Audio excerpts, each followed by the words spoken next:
Բարև ձեզ բարեկամներ։ Փակտիվի նորից եթերով ովքեր միշտ մեզ հետ են սպասում են մեր նոր հաղորդումներին։ Այսօր մենք կրկին տաղավար ենք հրավիրել մի անձնավորության, ով վաղուց դարձել է Փակտիվի ռազմական վերլուծաբանը։ Հավանաբար հասկացաք խոսքս պահեստի փոխգնդապետ, համահայկական ճակատ կուսակցության խորհրդի անդամ Նարա Գևորգյանի մասին է։ Բարև ձեզ Նարա։ Բարև ձեզ պարոն Ղուշյան։ Ուրախ եմ ձեզ տեսնել մեր եթերում, այն էլ այդքան համակրելի, հաճելի արտաքինով, եւ պիտի ասեմ, որ մեր ունկնդիրները դա նույնպես գնահատում են, այնպես որ դուք ոչ միայն այսպես ասած մեր լավագույն ռազմական վերլուծաբանն եք դարձել, այլ մեր եթերի դեմքերից մեկը,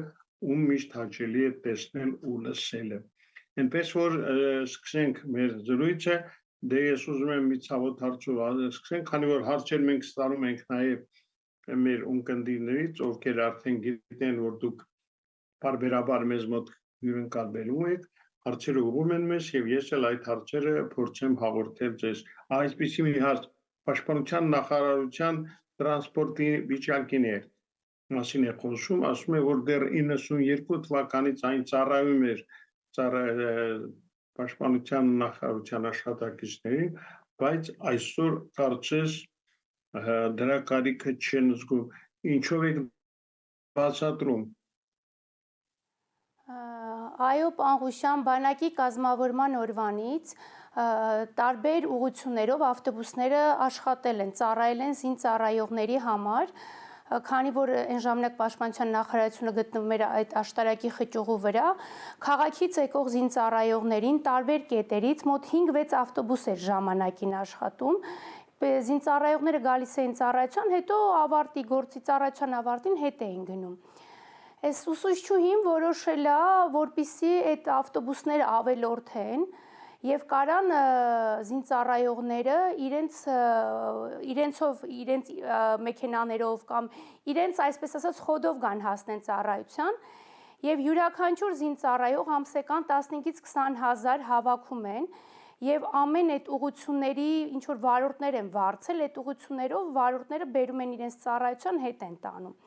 Բայց նույն հաջողությամբ, դե նաեւ ինքը կրճատել էր վարչության պետերի մեքենաները,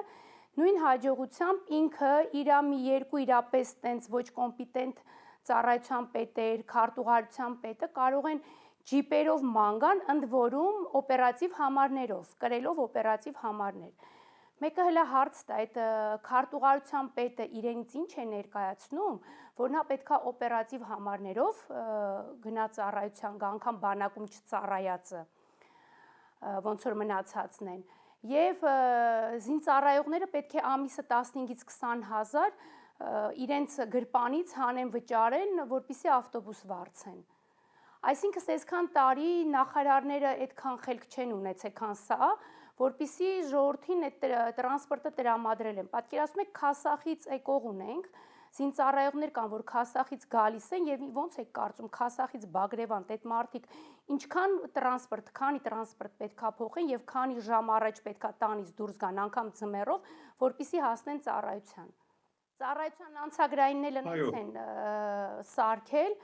ոնց որ մտնում ես, չասեմ մի հատ ինչ, ամենայն թագավորի մոտ ես մտնում, 30 անգամ այդ տուրնիկետն ես անցնում։ Ինքը իրենց վախեցած է ուսուցչուհին էլի։ Այտենց անցագրայինը տենց արելա, որ հանկարծ իրեն ոչ մեկ ոչինչ չասի իր շենքում։ Մենակ մեկ է տեսնեք տեսախցիկները, քանի տեսախցիկ ավելացրել Պաշտպանության նախարարության այդ տարածքում։ Շողքից վախեցած։ Երևի իր պապերն են Ստեփանավանի գյուղերում ջիպերի մեջ մեծացել, որ ինքը ջիպեր է քշում, բայց զինծառայողների համար զինծառայողներին թողելա ոտքով։ Նրա մարդկանց հիմա զորացրում են փաստորեն, արձակում են պայստազոր եւ հատկապես այն անձանց, ովքեր ունեն երկակի քաղաքացիություն, բայց միևնույն ժամանակ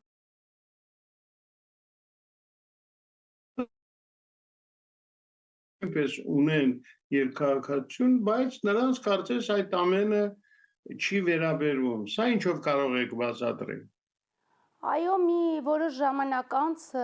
բավականին գրագետ երկար տարի ծառայած Զորամասի հրամանատարը արձակե պահեստազոր, քանի որ երեխան ունեցել է Ռուսաստանի քաղաքացիություն։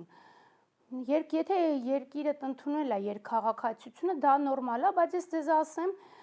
նույն կադրերի գլխավոր վարչությունը, որը իրեն ներկայացնում է, թե որ զինվորականի ընտանիքի անդամները ինչ քաղաքացիություն ունեն, նույն այդ վարչությունում իրավաբանի երեխան այլ քաղաքացի է, վարչության պետի երեխան այլ երկրի քաղաքացի է, նույնպես վարչության պետի տեղակալ է, այսինքն այնքան ինքը իր տեղում չի, այնքան ինքը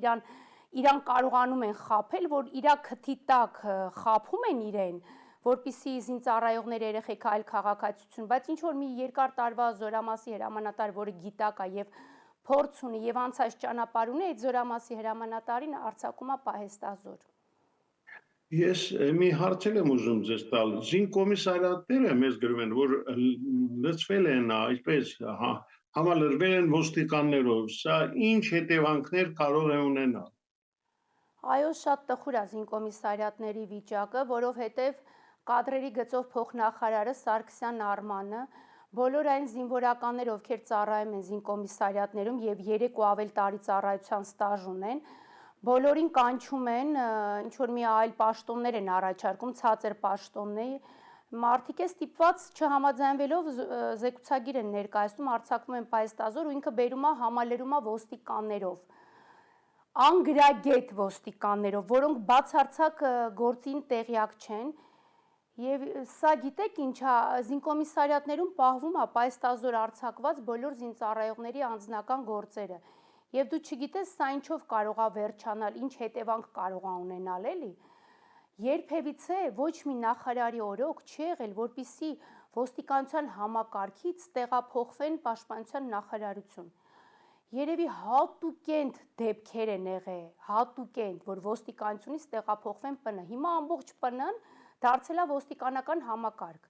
Եթե այդ ոստիկան իր համակարգում լավը չի, դուք հանում շպրտում եք դուրս, Սարգսյան Արմանն է բերում է համալրում է մեր ՊՆ-ի շարքերը։ Ես պիտի ասեմ, որ բավականին թիվ են կազմում Ֆրանսիայից հրավիրված մասնագետները, որոնք սակայն իրենց վարչությունում փորձում են հանել մարտական բառը։ Սա ինչով եք բացատրում։ Այո, պարոն Նեղուշյան, Ֆրանսիայից ինչ-որ հանձնաժողով է եկել, որը աշխատում է գլխավոր շտաբի պետի կողքի առանձնասենյակներում, իրանք են որոշում ինչ հաստիկներ պետք է ՊՆ-ն ունենա, ինչ հաստիկներով իրենք պետք է առաջնորդվեն, եւ ամեն մեկը առանձին աչու գլխավոր շտաբի սենյակի կողքը երկու կողմից առանձնասենյակներ կան, եւ յուրաքանչյուր ամեն մեկը նստած այդ սենյակներում հաստիկներ է կազմում, որտեղ մարտական բառ կա, իրենք հանում են։ Այսինքն սա ինչ է նշանակում, որ բանակը տանում են փակման, այսինքն որ պետքա բանակ չլինի, մենակ ոստիկանական զորքեր լինի, քանի որ այդ զորքերն է ծառայում այսօր այս ցիգանսկի տաբերն, այս դավաճան իշխանությանը։ Ես պիտի ասեմ, որ մի հարց էլ կա, որը ուզում եմ ձեզ անպայման տալ, տեսեք, մեզ գրում են, որ Սյունիքի թևում միտումնավոր թողնում են թափուր հաստիկները։ Այս մասին ինչ կարող եք ասել։ Այո, զինծառայողներին փորձում են այդ կողմի այդ թևի վրա չհամալրեն, կամ այնց պայմաններ են ստեղծում, որ ասում եմ ստիպված ոնց որ զինկոմիսարիատների ծառայողները ստիպված նույնը այդ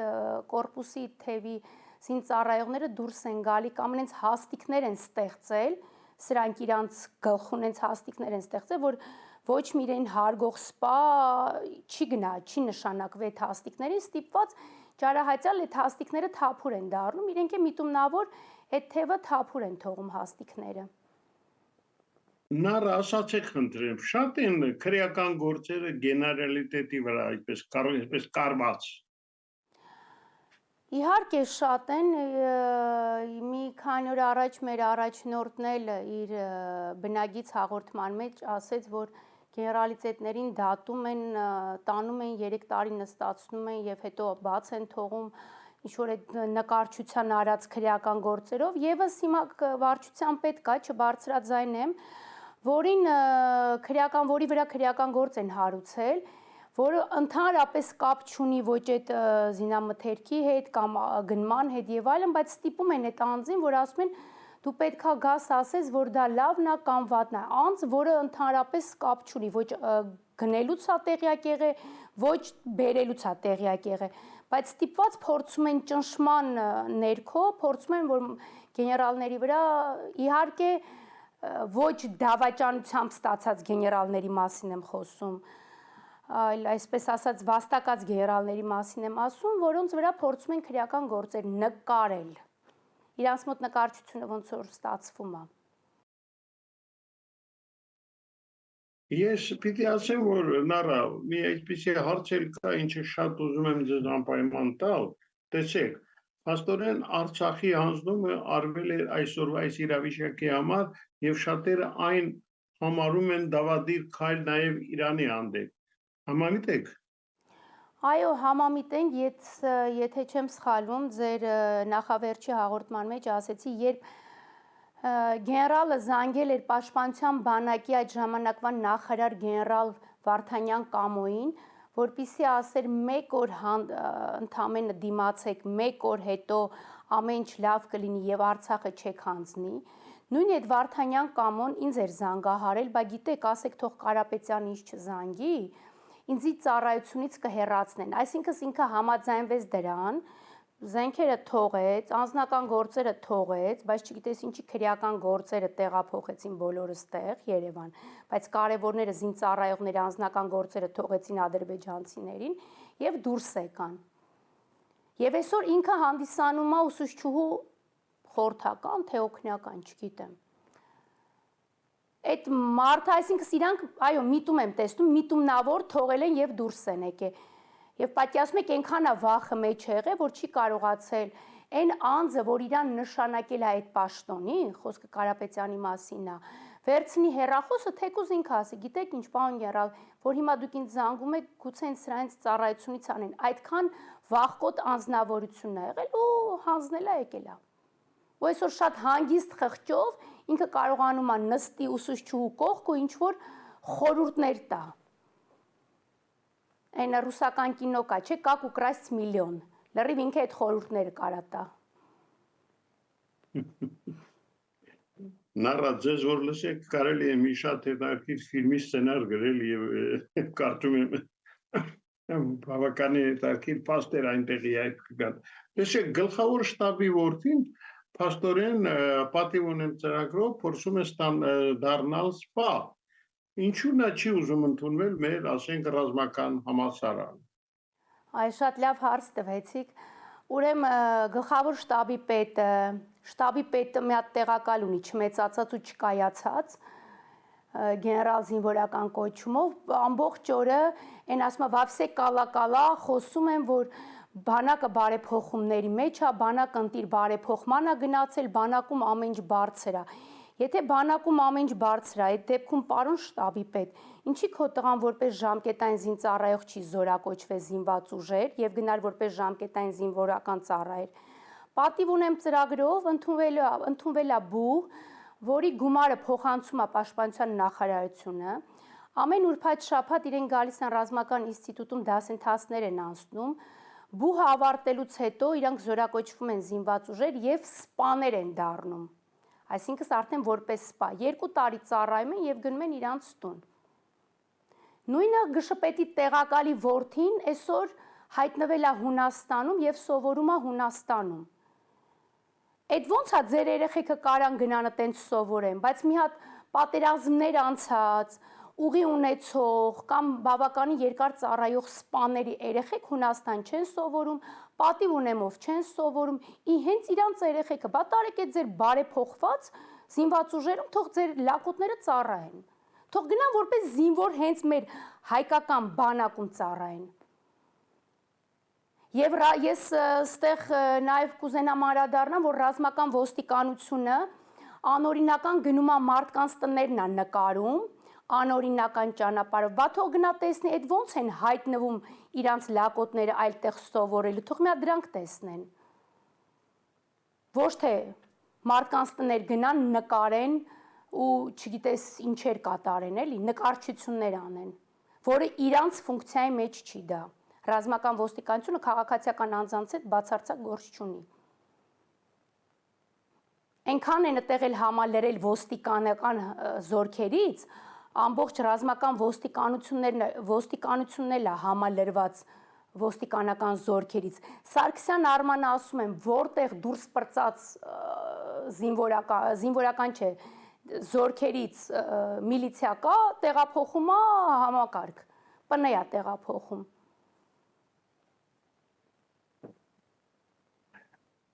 Շատերին հետաքրում է նաև այն հարցը, թե ասենք մոբի հավաքների, վարժանքների մասին ինչ կարող եք ասել։ Այդ հարցը մի փոքր մի հատ շեղումով պատասխանեմ, ուրեմն ով անդադ գրում են մոբի վարժանքներին, ով որ չմասնակցի, կենթարկվեն շատ խիստ պայմանների, շատ խիստ ուժերի եւ այլն կենթարկվեն, նույն հաջողությամբ քաղաքի ռազմական ոստիկանության պետը, որը անօրինական է նշանակվել, սրան զորակոչում են, որպեսզի տանեն վարժական հավաքների մասնակցի եւ պետքա գտնվեր ինքը ագարակում, ագարակի փոխարեն գտնվել է Պաշտպանության նախարարության շենքում, քանի որ իր այսպես ասած պրոտեժեն սոցիալ նախարարն է եղել եւ որից հետո նշանակվել է պաշտոնի։ Վարժական հավաքներին իրենք չեն կարողանում համալրեն, հիմա էլ որպեսզի Սամվել Կարապետյանին վնաս տան, մինչև 55 տարեկան բոլոր ցանցերում աշխատող տղամարդկանց զինգրքույկներով կանչել են զինկոմիսարիատներ, որպեսզի տանեն վարժական հավաքների։ Պատկերացնում եք, մինչև 55 տարեկան անձին տանես դիրք պահի։ Այդ մարդը երևի մոռացել է վերջի անգամ երբ է զենք ձեռքը վերցրել։ Ու այդ տարիքին պետքա բարձրացնեն դիրքեր, ոչ նայում են առողջականներին, ոչ է։ Բա դուք տանեք ձեր այդ այսպես ասած լնգու լավազներին տանեք մոբը թող անցներ, նոր նշանակեք պաշտոնների։ Անօրինական վարժական հավաքները նույն անձին կարող են մի քանի անգամ կանչեն, որը նույնպես հակասում է օրենքին։ Ստեղ խոսում է խնամի բարեկամ ծանոթը նույնպես, որ իրանք այդքան սենց բարձրաձայնում են, մեզ մոտ ամեն ինչ արդար է, կոռուպցիա չկա, սուտ է պարոն Ղուշյան, նման բան չկա, ավելի բեթար կոռուպցիա է տիրում այսօր զինված ուժերում ու անգրագիտությամբ են լեփ-լեցուն լցված զինված ուժերում։ Նարա, գիտեք, շատ բացախոս եք եւ այսպես ամեն ինչ